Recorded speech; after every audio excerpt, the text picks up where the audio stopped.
Okay, so you want to buy the LA Lakers. Makes sense. It's the most famous team in basketball. 17 championships, a wall of retired jerseys, a courtside seat next to Jack Nicholson. You write the check, you raise the banners, you watch the money roll in. Money isn't a problem for you.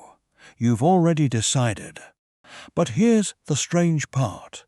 In October 2025, the Lakers sold for around $10 billion, the highest price ever paid for a sports team anywhere in history.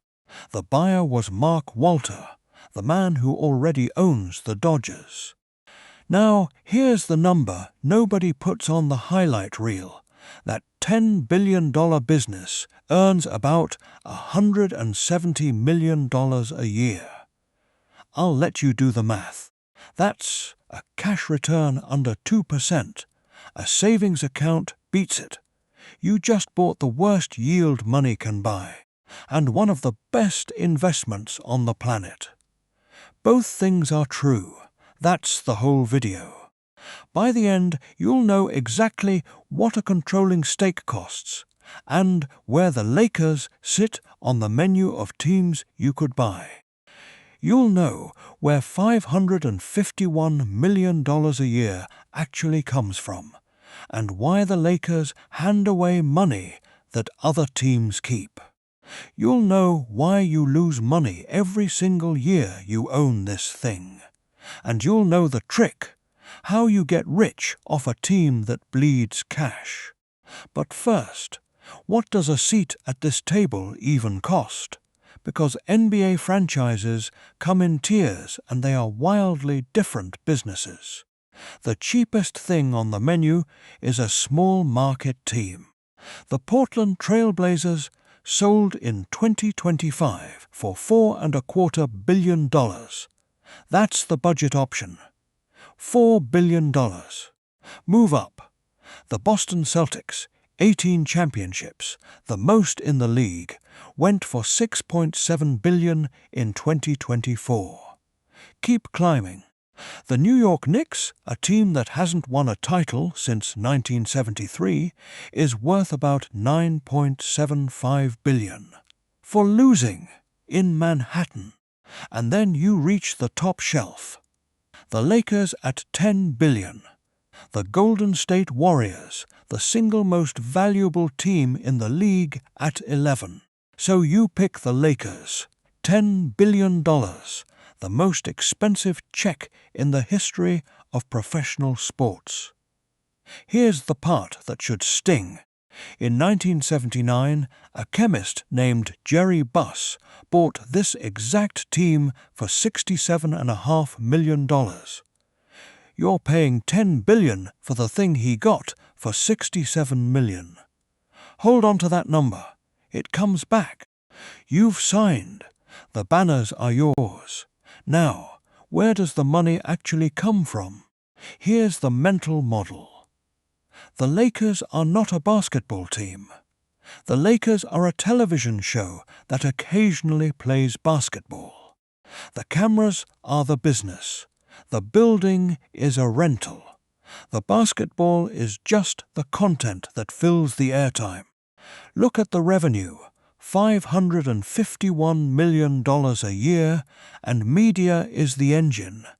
Start local.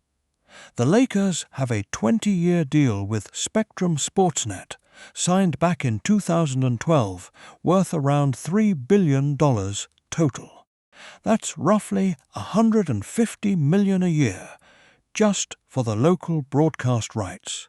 One market, one team, now national. Every team gets a slice of the league's TV money. The Lakers' share was about $100 million. But the NBA just signed a new deal. 11 years, $76 billion, split across the league. From 2025, each team pulls in around $230 million a year from that pool alone. Then the smaller streams. Tickets and luxury suites, about $150 million. Corporate sponsors and the jersey patch, around $50 million. Merchandise, another 40. Purple and gold jerseys sold in 90 countries. Add it up and you've got your 551 million. And notice something. The team barely has to try. The money shows up because the cameras are on. But notice what's also missing. You own the Lakers. You do not own the popcorn. Because here's the deal you actually signed. The Lakers don't own their arena. They play in Crypto.com arena, and every dollar of concessions, every parking spot, every hot dog, the naming rights on the front of the building, all of it belongs to a company called AEG. And AEG doesn't just own the building. AEG owns 27% of your team.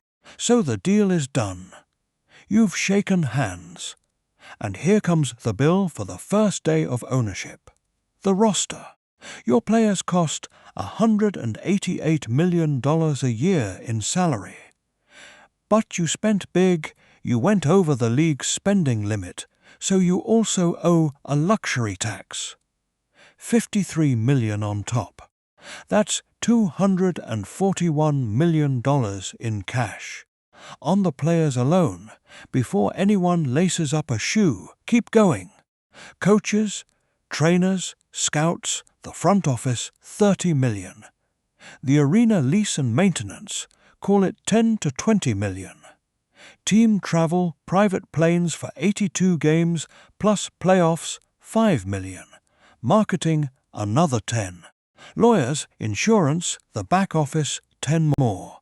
Put it together, and the Lakers burn through somewhere between $300 and $350 million a year just to exist. And remember, the popcorn, the parking, the name on the building, not yours. That's AEG's. So you've got guaranteed media billions flowing in, and the thing still barely makes money. Why? There are two ways this deal quietly kills you. Trap 1. You bought it for the cash flow. $10 billion in, $170 million out. That's a 1.7% return. To put that in normal terms, a regular company sells for maybe 15 to 20 times its earnings. You just paid over 50 times. As a machine for making cash, this is one of the worst purchases on earth. It pays no dividend, it hands you nothing. On operations alone, you lose. Trap 2, you bet on the old TV money. That $150 million local deal, it's built on cable subscriptions, and cable is dying. People are cutting the cord. The regional sports channels are fighting with the carriers, and that river of money is exactly the one drying up across the whole industry.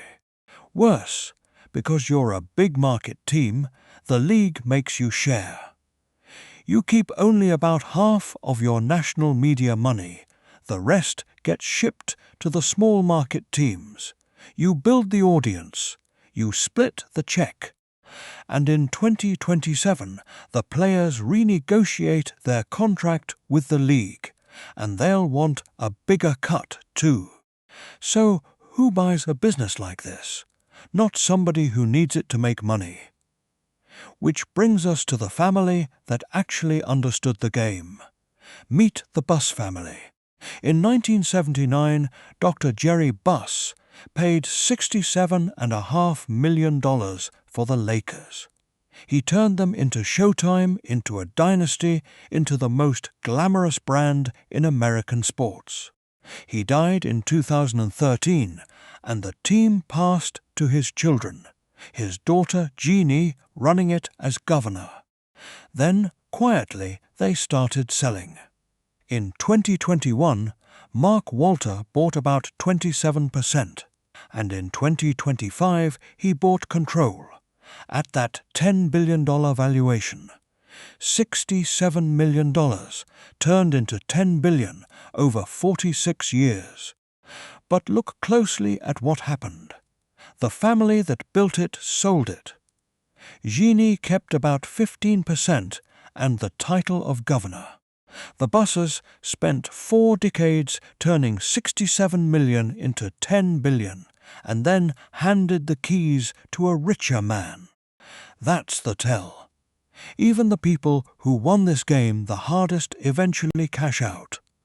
The prize was never the paycheck, it was the exit. So, time to pull it all together and answer the question you actually came for. Do you make money owning the Lakers or don't you? Scenario 1, the optimistic case. Your team throws off about $170 million in operating income today. But that new national TV deal kicks in. Your share jumps from around $100 million to $230. That's a $130 million raise, and you barely lifted a finger for it. Meanwhile, the asset itself is compounding. The Lakers' value jumped 41% in a single year. Sports teams as a class have crushed the stock market. NFL franchises rose 600% between 2002 and 2022. Owners target returns of 15 to 20% a year, and almost none of it comes from running the team. It comes from the number on the price tag going up. Scenario 2, the realistic case. As a cash business, you lose every year. After you count the 9-figure arena renovations you owe through 2041, the free cash flow is negative. The cable money erodes. The revenue sharing caps your upside. The players take a bigger slice in 2027. You write checks into this thing season after season, and your entire return is riding on one bet, that someday someone pays you more than $10 billion to take it off your hands. That's the swing. The whole return is the sale, not the season. Jerry Buss didn't get rich on ticket sales. He got rich once, at the exit, turning 67 million into 10 billion. The Lakers didn't pay him a salary. They paid him a jackpot, and only on the day he let go.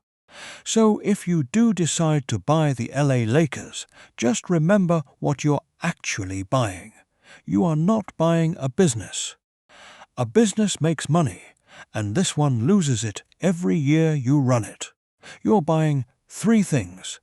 A $10 billion collectible that happens to win championships. A tax shelter, because you get to write off the purchase price and the players' contracts over 15 years, using paper losses on a basketball team to shrink the taxes on your other boring billions. And a bet that the next billionaire in line pays more than you did. The Lakers aren't a team. They're a trophy that happens to keep score. The banners are real, the championships are real, the roar of the crowd is real. The profit is somewhere else entirely. So buy it. Raise the banners. Just make sure you're never the one who has to sell.